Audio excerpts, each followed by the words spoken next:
সাফিয়া রাদিয়াল্লাহু তাআলা আনহা ছিলেন একটু মোটা।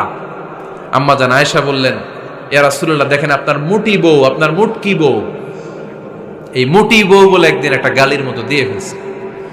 আল্লাহ রাসূল সাল্লাল্লাহু আলাইহি ওয়াসাল্লাম রেগে গেলেন, বললেন, আয়েশা এটা কেমন কথা তুমি বললা মুটি? আমার সাফিয়ারে তুমি মুটি বলে গালি দিলা রে আয়েশা। ইয়া আয়েশা লাকাদ কুলতিলা কালিমা লাউ মুজিজাত বিমাইল বাহরি লামাজাজাতহু, এমন একটা মন্তব্য তুমি সাফিয়ার ব্যাপারে করে ফেলেছো রে আয়েশা, এই কথাটা যদি সাগরের নীল পানির মধ্যে ছেড়ে দেয়া হয়, এই কথার পঙ্কিলতার কারণে, এই কথার কর্দমাক্ততার কারণে, এই কথার পঙ্কিলতার কারণে সাগরের সব পানিগুলো মুহূর্তের মধ্যে কালো হয়ে যাবে।